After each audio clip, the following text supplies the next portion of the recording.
Hello students, today in this lecture we will start with electromagnetic waves. Okay? तो since chapter बड़ा छोटा है, आज इसी लेक्चर में कंप्लीट हो जाएगा और ये 1 मार्क और 2 मार्क पॉइंट ऑफ व्यू से एक इम्पॉर्टेंट चैप्टर है।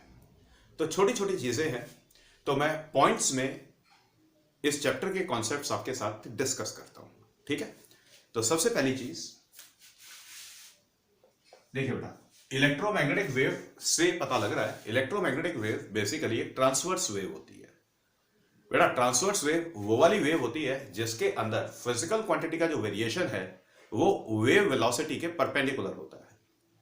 तो इलेक्ट्रोमैग्नेटिक वेव्स में इलेक्ट्रिक फील्ड और मैग्नेटिक फील्ड वेक्टर दोनों म्यूचुअली परपेंडिकुलर होते हैं। म्यूचुअली परपेंडिकुलर प्लेन्स में इनके वेरिएशंस एग्जिस्ट करते हैं और जैसे जैसे वेव प्रोपेगेट करती है ये वेरिएशंस वेव वेलोसिटी के परपेंडिकुलर भी होते हैं। सो द इलेक्ट्रोमैग्नेटिक वेव, पहला पॉइंट, आप पहला पॉइंट नोट करें, मैं आपको डिक्टेट कर रहा हूं, आप लिख लें।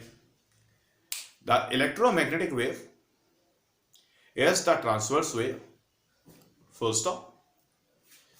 The variations of the electric field and the magnetic field are mutually perpendicular to each other as well as they are perpendicular to the wave velocity. So ये वाला फिगर कॉपी करें।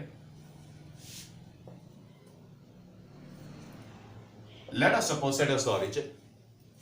इलेक्ट्रिक फील्ड हमने y axis के along plot किया है, magnetic field हमने positive x axis positive z axis के long plot किया और वेव वेलोसिटी हमने पॉजिटिव x एक्सिस के लॉन्ग प्लॉट किया।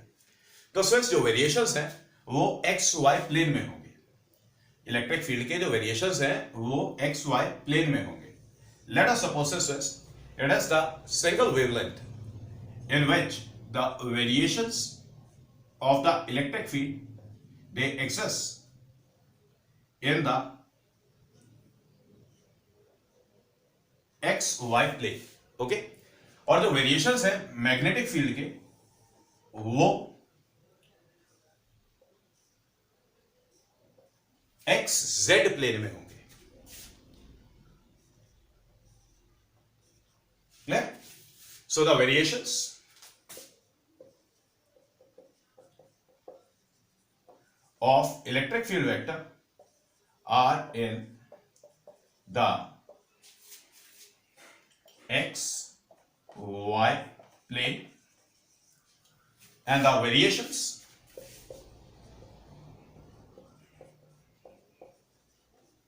of magnetic field vector are in the z x plane।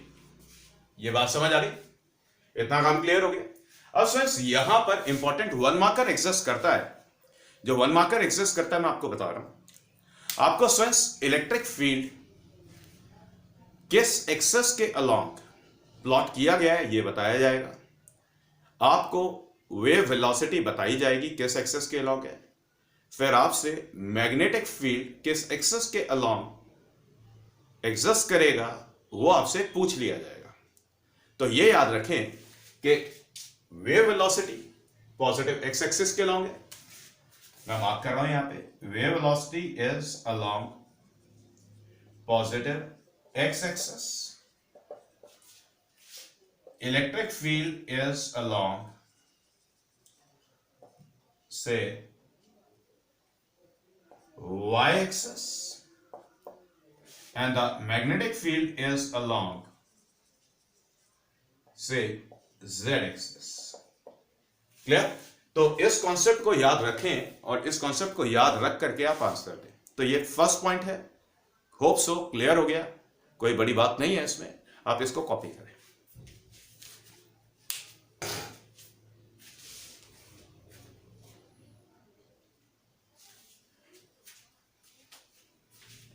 Now friends we will talk about the second point. बेटा ये जो electric field का वेरिएशन है और मैग्नेटिक फील्ड का वेरिएशन है इनकी इक्वेशंस हैं और सिंस ये जो सेकंड पॉइंट है ये न्यूमेरिकली इंपॉर्टेंट है। न्यूमेरिकल कैसा आएगा मैं आपको बता रहा हूं। स्टूडेंट्स, आपको इलेक्ट्रिक फील्ड का वेरिएशन वो किसी एक इक्वेशन से डिफाइन करके देगा, ठीक है। इलेक्ट्रिक फील्ड का वेरिएशन दे सकता है, मैग्नेटिक फील्ड का वेरिएशन दे सकता है, जिसका भी दे आपसे किसी दूसरा, जैसे इलेक्ट्रिक फील्ड का वेरिएशन अगर दिया है तो मैग्नेटिक फील्ड का वेरिएशन आपसे पूछ लेगा, मैग्नेटिक फील्ड का वेरिएशन अगर आपको दिया है तो इलेक्ट्रिक फील्ड का वेरिएशन आपसे पूछा जाएगा, ठीक है। तो आपने क्या करना है कि जिन इक्वेशंस को क्वेश्चन में उन्होंने यूज किया है उन इक्वेशंस को आपने मेरे वाले इक्वेशंस जो मैं भी देने वाला हूं उनके साथ सिर्फ कंपेयर करना है। कंपेयर करके फिजिकल क्वांटिटीज की वैल्यूज लिख लेनी है और लिखने के बाद फिर सॉल्व कर देना है। Clear?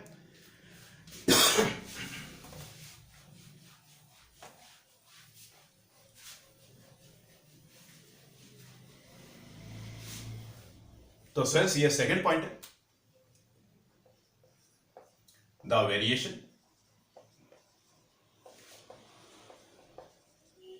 Of electric field and magnetic field are given by, friends मैं दो इक्वेशंस दे रहा हूं। Say E is equals to E naught say sine 2 pi by lambda CT plus minus x. बेटा ये साइन की टर्म्स में, कॉस की टर्म्स में भी एक्सेस करेगा।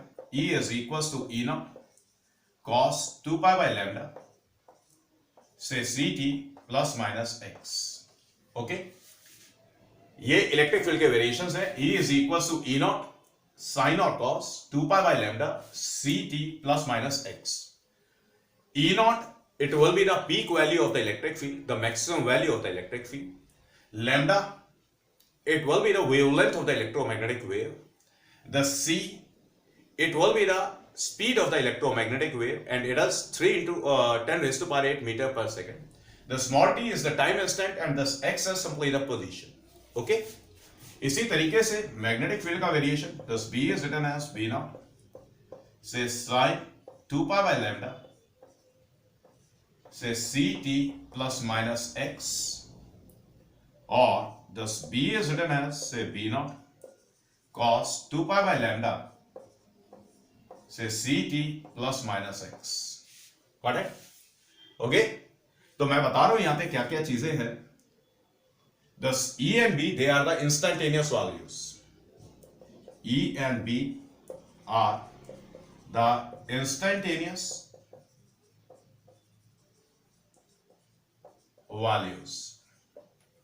values of the electric field and the magnetic field. Thus E naught and B naught, they are the peak values. Peak values means the maximum values.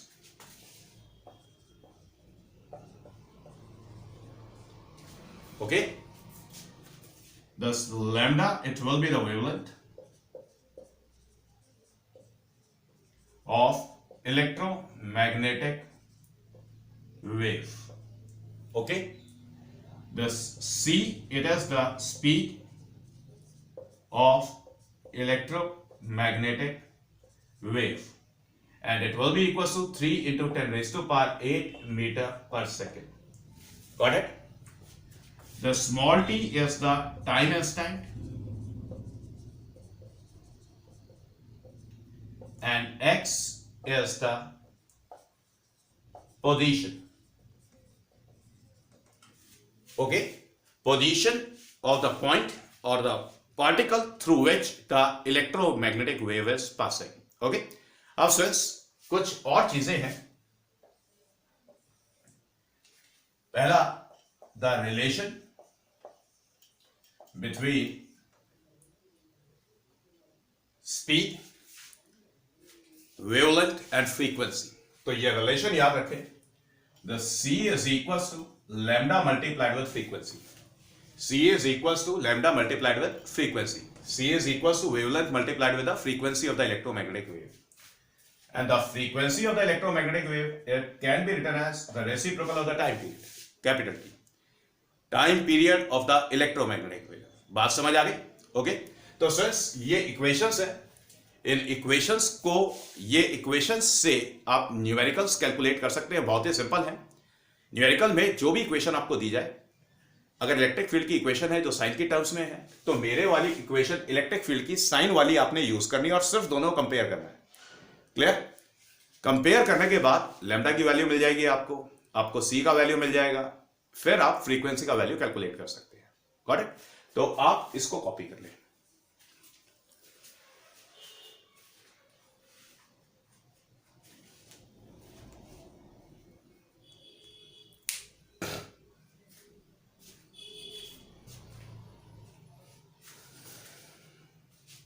Yes, so it's done.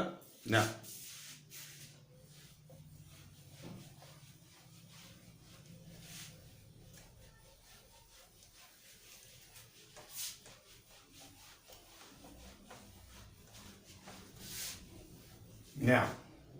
the third point.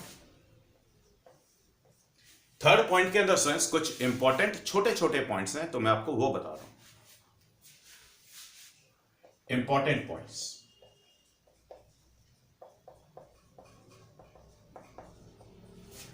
First, E naught by B naught, it is always equals to C. That is the ratio of the peak values of the electric field and the magnetic field. It is simply equals to the speed of the electromagnetic wave. Okay, and the C is 3 into 10 raised to power 8 meter per second. Okay, then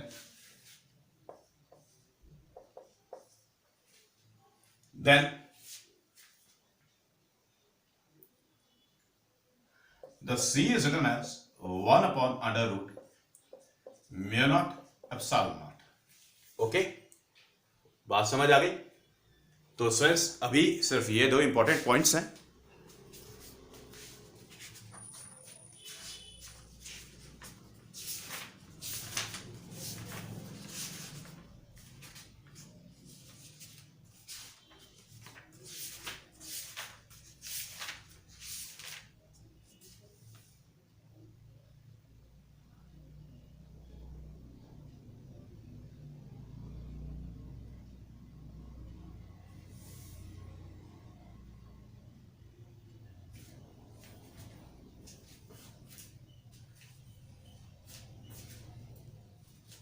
और friends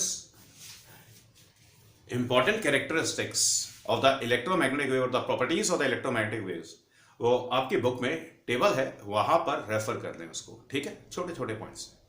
तो सिर्फ numerically switch ये दो चीजें important हैं, तो ये दो चीजें मैंने आपको दे दी है। क्लियर? आपने इसको नोट कर लिया।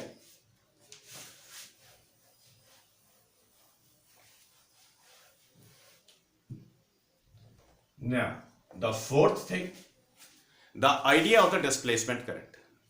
ठीक है सर? तो डिस्प्लेसमेंट करंट को जरा थोड़ा ध्यान से देखें, ये भी one marker point of view से इंपॉर्टेंट है। कैसे क्वेश्चन आएगा मैं बताता हूं आपको।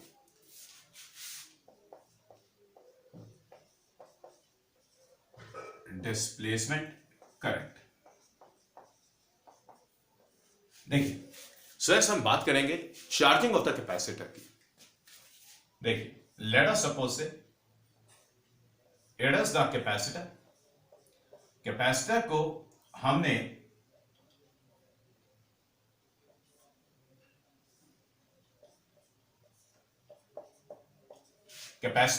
हमने बैटरी के साथ कनेक्ट किया थ्रू द की। जब तक की के अंदर कोई प्लग नहीं है, तो switch when there is no plug in the key, say K, then such the charge on the capacitor it will be equals to 0. Clear? अब जब हम इस की के अंदर प्लग डालते हैं तो सर्किट कंप्लीट हो जाएगा। सर्किट कंप्लीट होने के बाद ये कैपेसिटर कंप्लीटली चार्ज हो जाएगा। After charging, when the plug is inserted in the key K,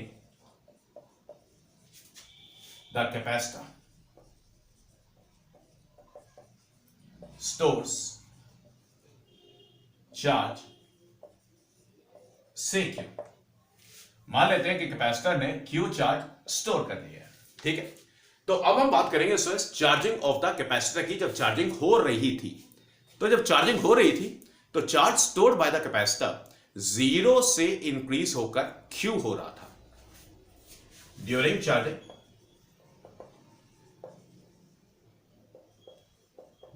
charging of capacitor. बेटा जब चार्जिंग हो रही है then the charge on capacitor increases from 0 to Q। ठीक है, तो जब चार्जिंग हो रही थी, चार्जिंग के टाइम पे ये जो वायर्स है सर्किट कंप्लीट हुआ। सर्किट कंप्लीट होने के बाद इन वायर्स के अंदर से करंट आई फ्लो कर रहा है, क्लियर, या यू कहने के चार्ज फ्लो कर रहा है। तो चार्ज फ्लो करता है बैटरी के ये कैपेसिटर की पहले वाली प्लेट पर, पॉजिटिव चार्ज डिस्ट्रीब्यूट होता है, बात समझ आती है। नेगेटिव चार्ज इंड्यूस हुआ और जो इंड्यूस पॉजिटिव चार्ज था फिर वो आगे फ्लो करता है, बात समझ आ गई। अब क्वेश्चन एग्जिस्ट करता है कि स्टूडेंट्स ये दोनों प्लेट्स तो आपस में कनेक्टेड थी नहीं, तो स्टूडेंट्स सर्किट कैसे कंप्लीट हुआ? अब सर्किट कैसे कंप्लीट हुआ इसको एक्सप्लेन करने के लिए डिस्प्लेसमेंट करंट का कॉन्सेप्ट इंट्रोड्यूस किया गया। अब देखिए, जब कैपेसिटर की चार्जिंग हो रही थी तो बेटा कैपेसिटर की लेफ्ट वाली प्लेट पर पॉजिटिव चार्ज कॉन्टिन्यूअसली ग्रो करता जा रहा था। ठीक है, अब जितना पॉजिटिव चार्ज लेफ्ट वाली प्लेट पर कॉन्टिन्यूअसली ग्रो करता जाएगा उतना नेगेटिव चार्ज लेफ्ट वाली प्लेट पर इंड्यूस होता जाएगा। तो कहने का मतलब ये हो गया कि कैपेसिटर की दोनों प्लेट्स के बीच में जो इलेक्ट्रिक फील्ड था वो इंक्रीज होता जा रहा था, क्लियर। अब no doubt there is the gap. तो स्टूडेंट्स जब सर्किट कंप्लीट हुआ, कनेक्टिंग वायर से चार्ज फ्लो कर रहा था या करंट फ्लो कर रहा था, तो क्वेश्चन एक्सेस करता है कि यहां से लेफ्ट से करंट राइट में कैसे पहुंचा। तो स्टूडेंट्स लेफ्ट से करंट राइट में कैसे पहुंचा इसको समझाने के लिए डिस्प्लेसमेंट करंट का कॉन्सेप्ट इंट्रोड्यूस किया। तो during the charging of the capacitor, students capacitor की प्लेट्स के बीच में इलेक्ट्रिक फील्ड टाइम के साथ इंक्रीज हो रहा था। अब इलेक्ट्रिक फील्ड अगर टाइम के साथ इंक्रीज हो रहा था तो वी कैन से कि जो इलेक्ट्रिक फ्लक्स है वो टाइम के साथ इंक्रीज हो रहा था, ठीक है, या चेंज हो रहा था। During charging of the capacitor, the charge on the capacitor increases from 0 to Q, due to which the electric field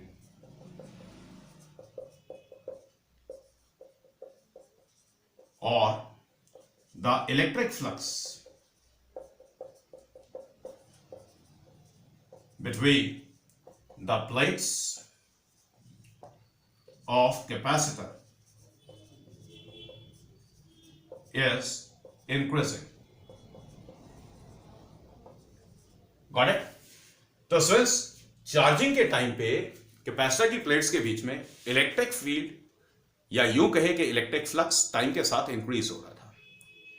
तो स्टूडेंट्स कोई भी ऐसा रीजन जिसमें इलेक्ट्रिक फ्लक्स टाइम के साथ चेंज होता है उस रीजन में डिस्प्लेसमेंट करंट एक्सेस करता है, क्लियर। अब ये डिस्प्लेसमेंट करंट कितना होता है? मैग्नीट्यूड वाइज ये डिस्प्लेसमेंट करंट हमेशा कन्वेंशनल करंट के इक्वल होता है। कन्वेंशनल करंट वो वाली करंट जो कि वायर से फ्लो कर रही थी, ठीक है। तो पहले आप ये कॉन्सेप्ट एक बारी कॉपी कर लें, उसके बाद डिस्प्लेसमेंट करंट क्या है मैं उसकी आपको डेफिनेशन दे रहा हूं, कैसे उसको लिखते हैं वो बता रहा हूं।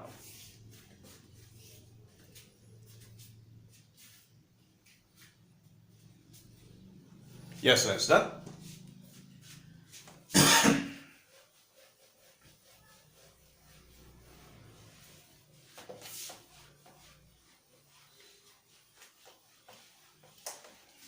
तो अब मैं आपको डेफिनेशन देता हूं।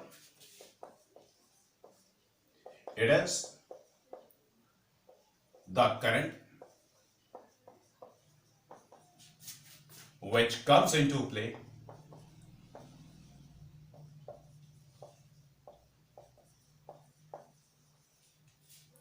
in the region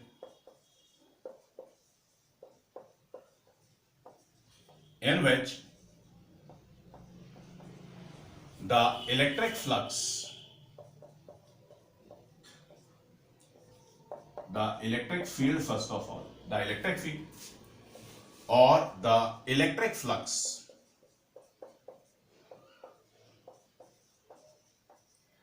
varies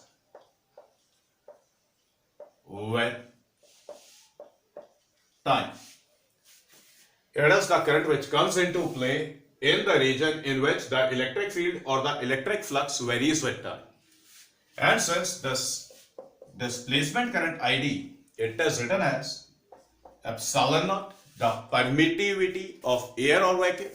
और अगर मान लेते हैं कोई मीडियम है तो यहां पर एप्सिलॉन आ जाएगा, multiplied with D phi E divided by D.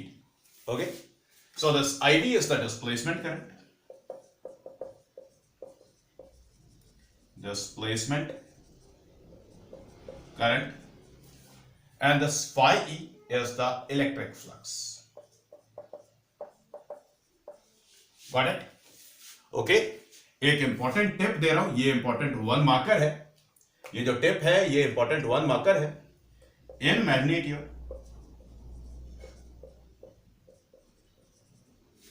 The displacement current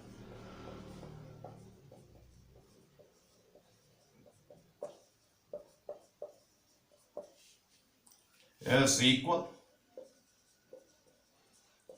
to the conventional current.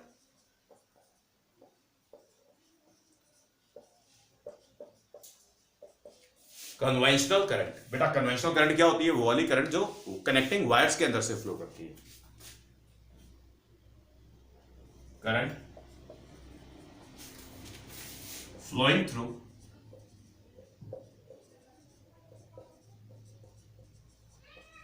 connecting wires. Got it? बात समझ आ गई? तो डिस्प्लेसमेंट करंट का definition, it is the current which comes into play in the region in which the electric field और the electric flux varies with time.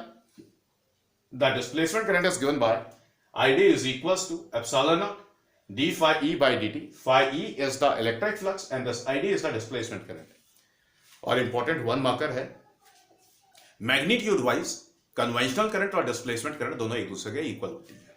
समझ आ गई बात? आप इसको कॉपी करें.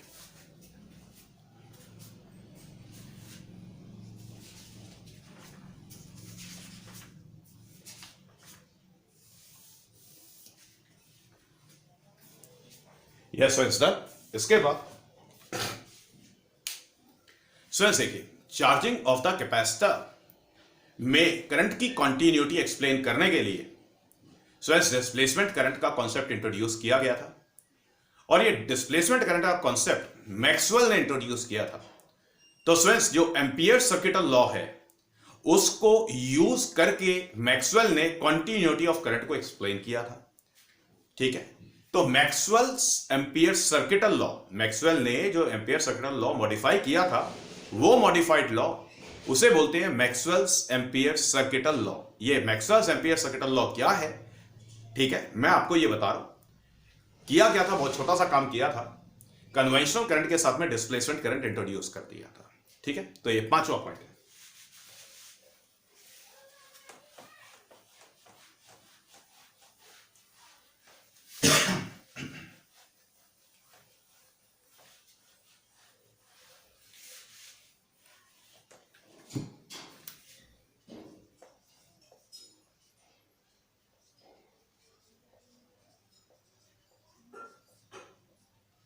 Maxwell's Ampere's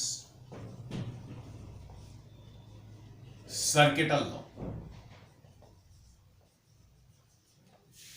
Maxwell's Ampere circuital law. ठीक है, पहले मैं लिखवा रहा हूं, आप नोट करें स्टेटमेंट को. स्टेटमेंट लिखिए, according to Maxwell's Ampere circuital law, the line integral of the magnetic field along any closed loop in air or vacuum is equal to mu naught times the sum of the conventional current and the displacement current.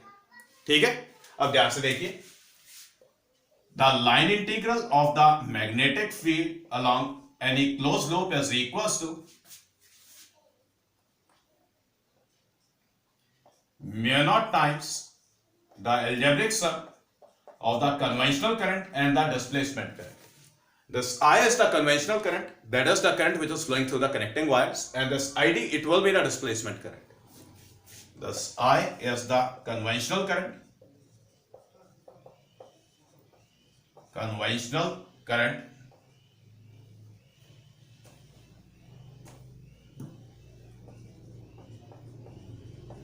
and this ID is the displacement current.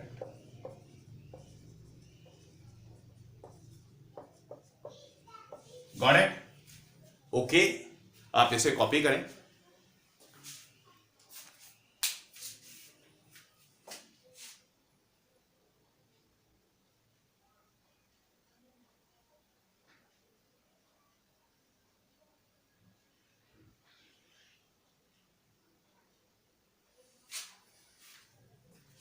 Yes sir. इसके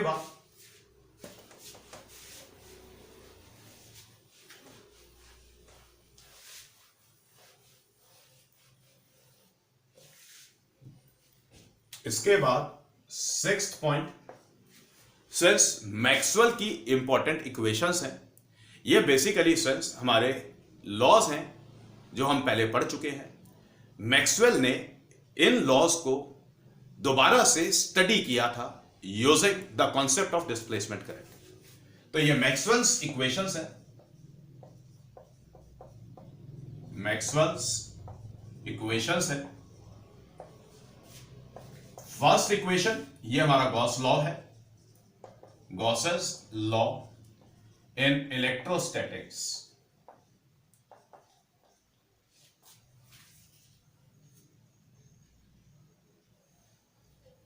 in electrostatics. Since Gauss law, closed integral of the electric field, the closed integral of the electric field along any closed surface is equals to charge enclosed divided by epsilon naught. ठीक है, तो ये Maxwell की पहली equation. Then Gauss's law in magnetism, ये second equation. The closed integral of the magnetic field along any closed surface is always zero. बात समझ आ गई? इसके बाद Faraday's laws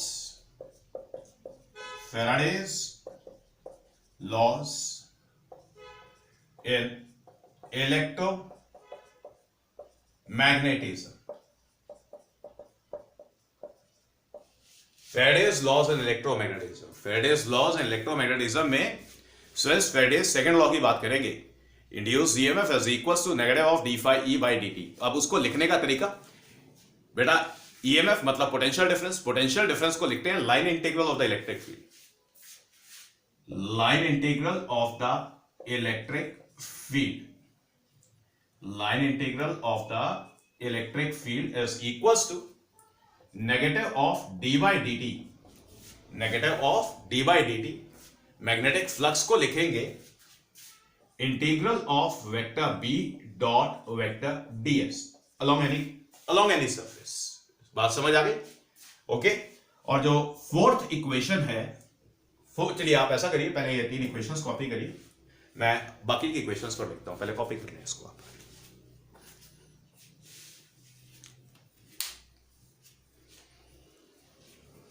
done.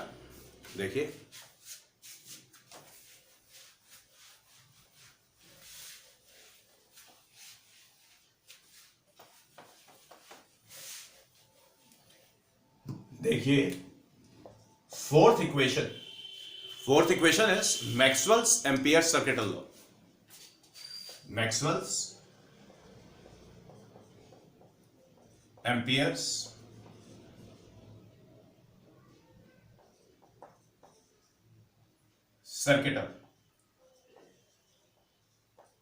Circuital law. या फिर एक काम करें, इसको देखें मैक्सवेल एम्पियर सर्किट लॉ लिखिए इसको आप। The close integral of magnetic field along any closed loop, okay, the magnetic field, the line integral of the magnetic field हो गया, it is equals to mu naught times the sum of conventional current and the displacement current। बात समझ आ गई। इसके बाद fifth equation, ये Lorentz force है, लॉरेंज फोर्स। अब देखिए सर, अगर कभी भी कोई भी चार्ज पार्टिकल इलेक्ट्रिक फील्ड में प्रेजेंट है या इलेक्ट्रिक फील्ड में मूव करता है, तो बेटा इलेक्ट्रिक फील्ड उस चार्ज के ऊपर फोर्स लगाता है। क्लियर? इलेक्ट्रिक फील्ड ने जो चार्ज के ऊपर फोर्स लगाया, that is written as charge multiplied with the electric field. Okay, ये इलेक्ट्रिक फोर्स है।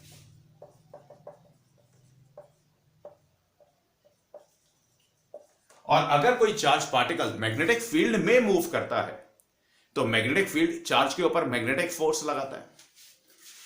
जो मैग्नेटिक फोर्स चार्ज के ऊपर लगा, it is Q multiplied with vector V cross vector P। ये मैग्नेटिक फोर्स है। अब सिंस एक ऐसी रीजन जहां पर इलेक्ट्रिक फील्ड और मैग्नेटिक फील्ड दोनों एग्जिस्ट करते हैं, तो ये दोनों फील्ड मूविंग चार्ज के ऊपर मिलके फोर्स लगाएंगे। तो बेटा जो टोटल फोर्स चार्ज ने एक्सपीरियंस किया due to both the electric field and the magnetic field, उसको लॉरेंज फोर्स कहते हैं। तो लॉरेंज फोर्स क्या हो जाएगा? This vector F, it will be equals to the vector sum of the electric force and the magnetic force. So this vector F is written as Q multiplied with vector E plus Q multiplied with vector V cross vector B। Clear?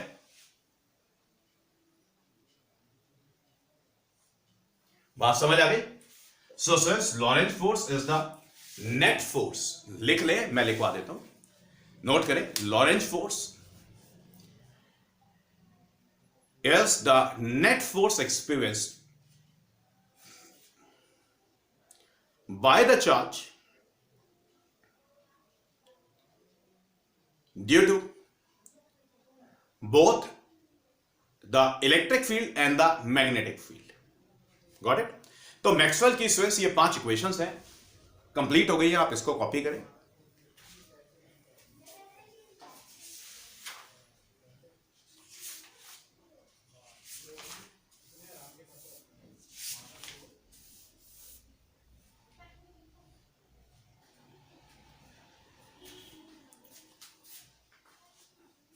Done.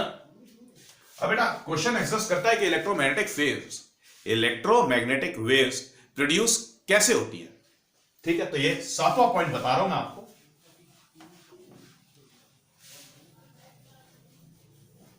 सातवां point बता रहा हूं, 7th point.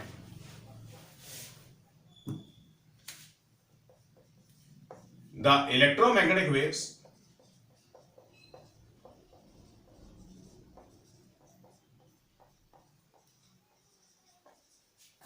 are produced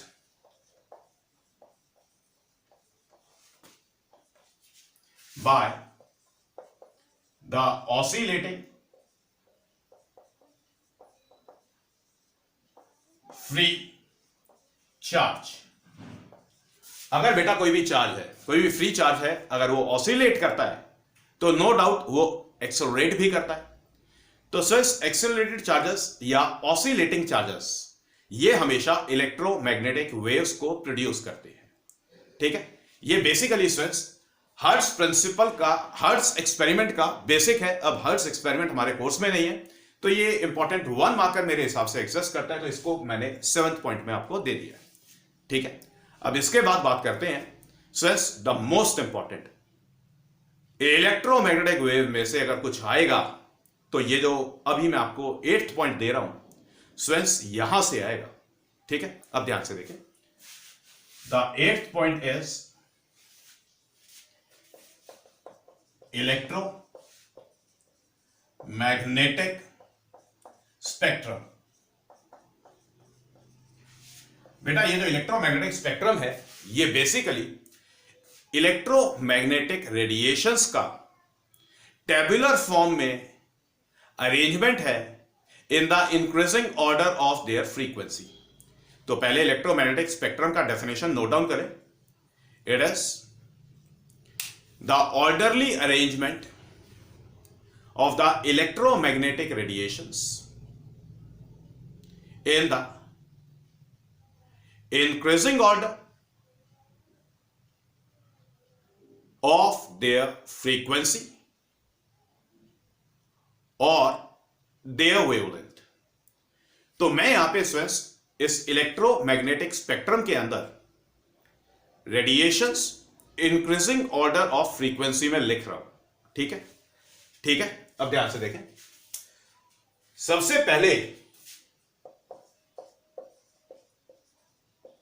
radio waves, पहले number पे radio waves frequency सबसे ज्यादा है। फिर उसके बाद माइक्रोवेव्स,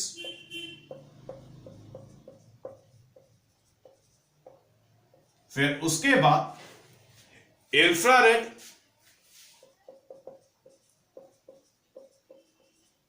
फिर उसके बाद विजिबल लाइट,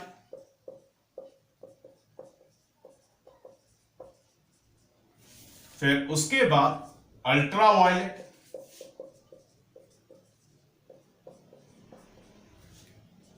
फिर उसके बाद एक्स-रेज,